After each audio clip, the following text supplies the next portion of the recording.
Coucou. Alors il y a une question qui est souvent revenue dans mon parcours de vie avec les gens que j'ai rencontrés et cette question c'est Laetitia, comment tu fais pour ne pas avoir peur de tout abandonner du jour au lendemain? Et c'est vrai que c'est une caractéristique que j'ai, d'être capable de tout laisser du jour au lendemain et de ne pas trop avoir de regrets et surtout de me jeter complètement dans l'inconnu. Aujourd'hui, ce que je voudrais faire avec toi, c'est partager quelques expériences comme ça, de choses que j'ai laissées du jour au lendemain et te dire quelles ont été mes peurs au moment où je les ai laissées et finalement comment ça s'est passé après. Et mon idée, c'est que en partant de ces expériences-là, toi, tu puisses te permettre peut-être de reconsidérer tes choix et tes peurs et peut-être que tu puisses t'inspirer de cette expérience-là. Alors, un des trucs que j'ai laissé du jour au lendemain contre l'avis de tout le monde, c'est mes études. Je faisais des études de droit, j'étais en master et j'allais aller faire mon master 2 et en fait, mon idée toute ma vie, ça avait été de faire des longues études.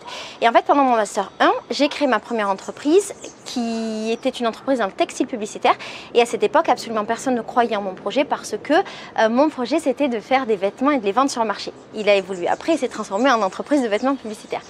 Et alors, mon père n'était pas d'accord. Ma mère, je crois qu'elle n'était pas non plus hyper chaude et puis les gens autour de moi disaient que j'étais complètement folle et que avec tout ce que j'avais fait comme études, ça n'avait pas de sens d'arrêter du jour au lendemain et d'avoir perdu autant de temps. J'ai arrêté mes études à la fin de mon master. J'ai commencé d'ailleurs ma société pendant mon master et ensuite j'ai continué ma société et cette société a finalement duré 6 ans. C'est la société qui m'a appris tout ce que je sais sur le business aujourd'hui. J'avais 20 ans à l'époque, 22 ans. Il me semble. J'avais 22 ans à l'époque, j'en ai 37 maintenant et j'ai toujours été entrepreneuse et si jamais je n'avais pas créé cette société, eh ben je n'aurais pas été entrepreneuse. J'ai énormément appris, j'ai rencontré des gens et j'ai créé cette fibre entrepreneuse en moi et donc je n'ai jamais eu le moindre regret d'avoir laissé mes études de côté et quand on me disait que tout ce que j'avais fait avant c'était perdu, je me suis rendu compte avec les années que c'était faux parce que tout ce que j'avais fait avant, ça m'a appris à réfléchir, ça m'a appris à réfléchir d'une certaine manière parce que j'avais fait du droit et qu'on apprend à être très cadré. Ça m'a appris à savoir ce que j'aimais, ce que je n'aimais pas.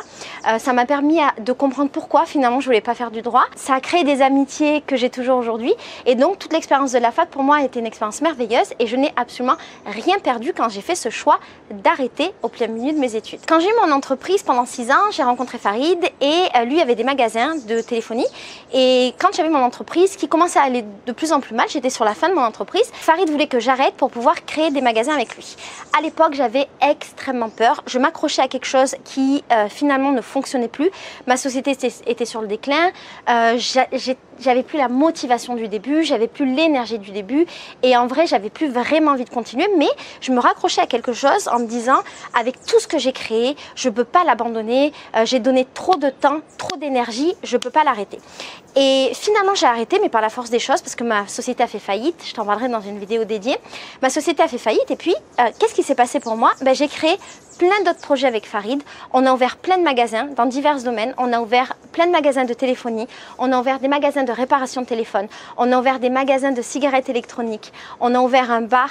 On a ouvert plein de commerces qui m'ont appris plein d'autres choses. Et je regrette absolument pas de ne pas avoir continué mon entreprise parce que finalement j'avais été dans un cycle qui avait duré le temps qu'il devait durer, qui m'avait appris énormément de choses et c'est toutes ces connaissances-là qui m'ont permis ensuite d'ouvrir d'autres business différents. Et je regrette pas non plus parce que tous les business que j'ai créés ensuite, ils m'ont appris des choses différentes. J'avais déjà appris ce que je devais apprendre dans le premier business et les autres étaient totalement différents. Ce que j'ai appris de cette expérience par contre, c'est que parfois, il faut être capable de laisser les choses. Si les choses ne nous nourrissent plus, ne nous apprennent plus, même si on a mis beaucoup de temps, beaucoup d'énergie, encore une fois, rien n'est perdu.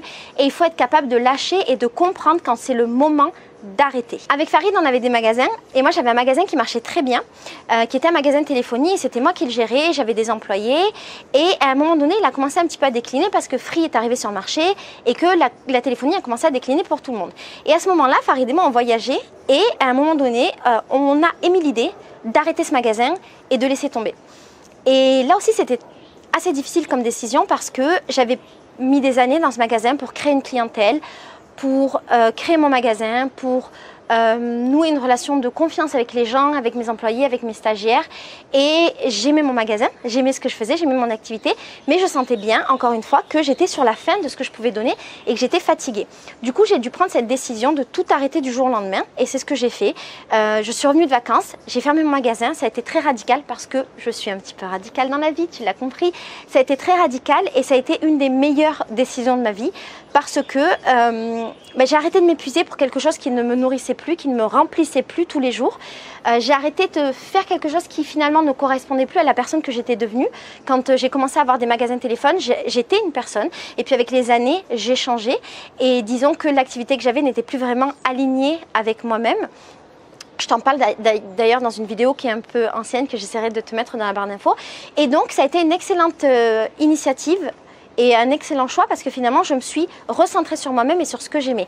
Et c'est à ce moment-là que j'ai créé notamment mon blog puis ma chaîne YouTube, que j'ai été femme au foyer également, que j'ai découvert ce que c'était et c'était une expérience géniale.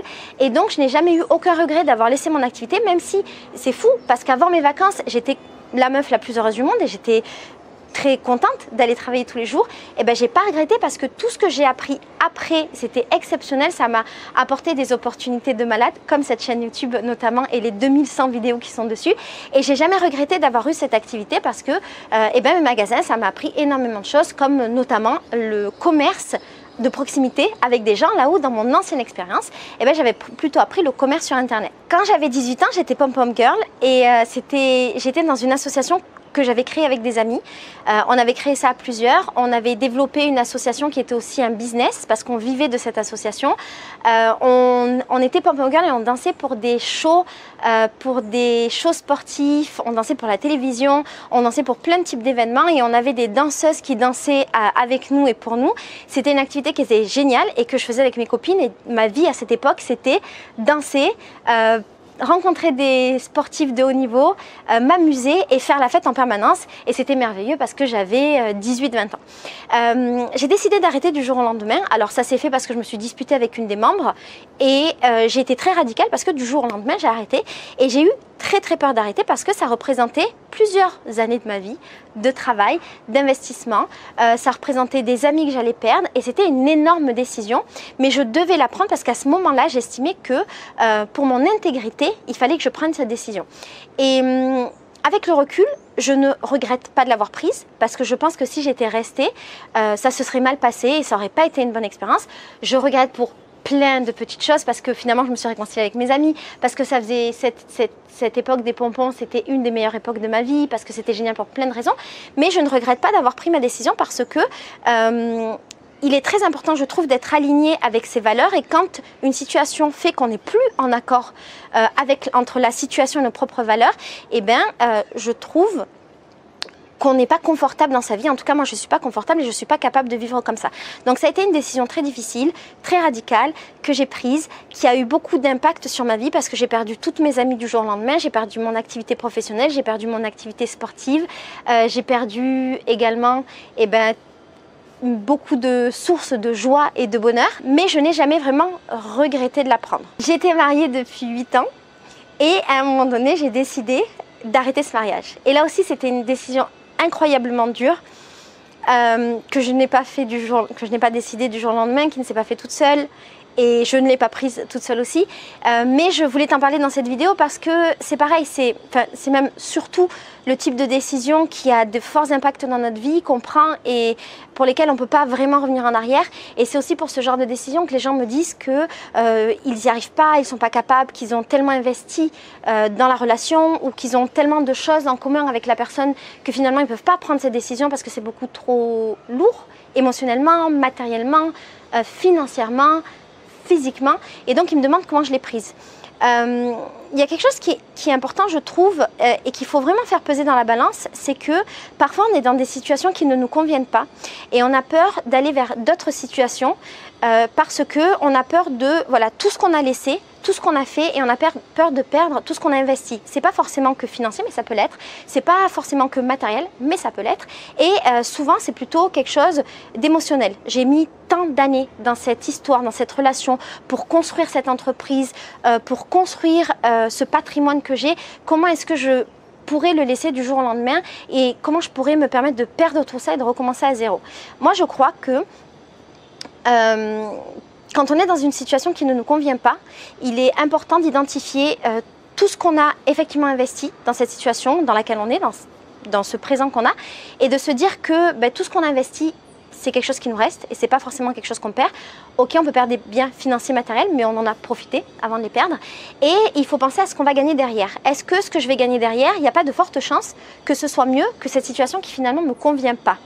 Moi, je crois que oui. Si je suis dans une situation où je ne suis pas heureuse, je sais de manière très concrète et factuelle que je suis dans une situation et dans une vie qui ne me convient pas.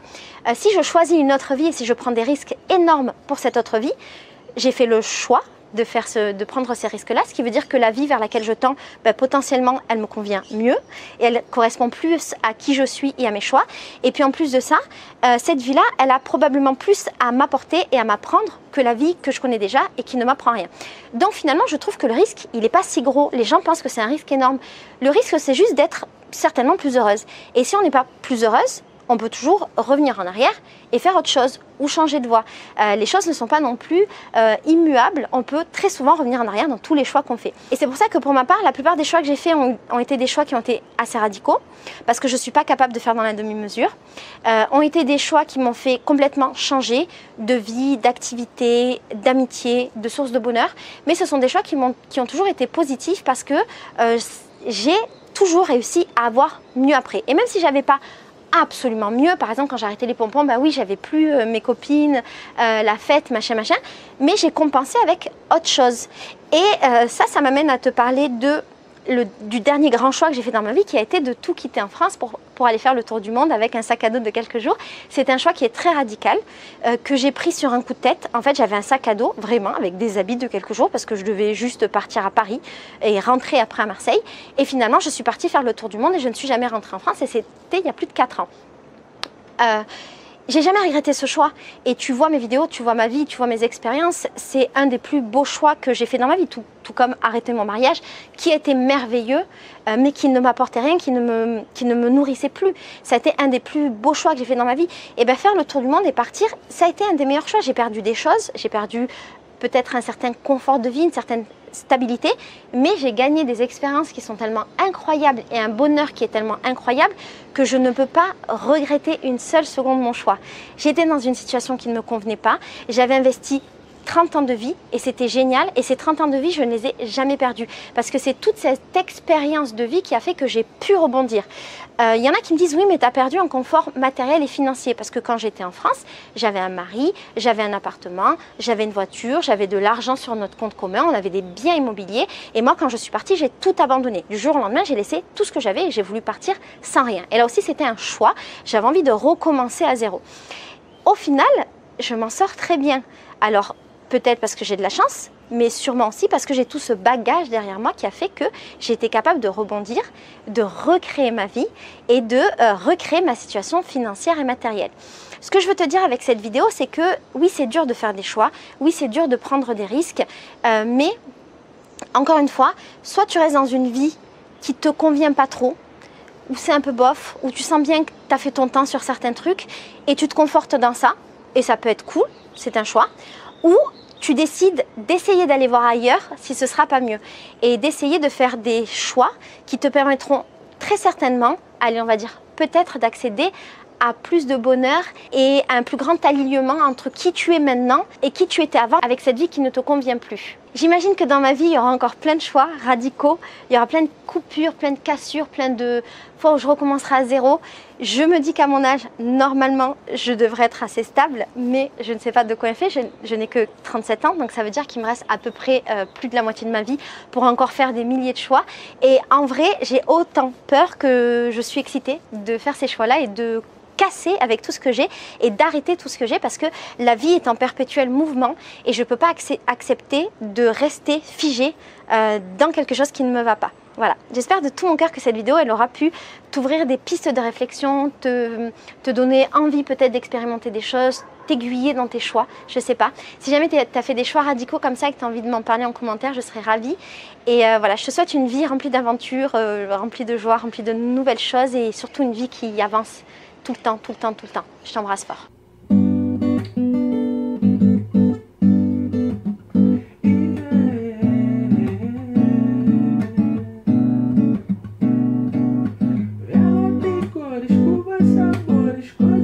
cedo.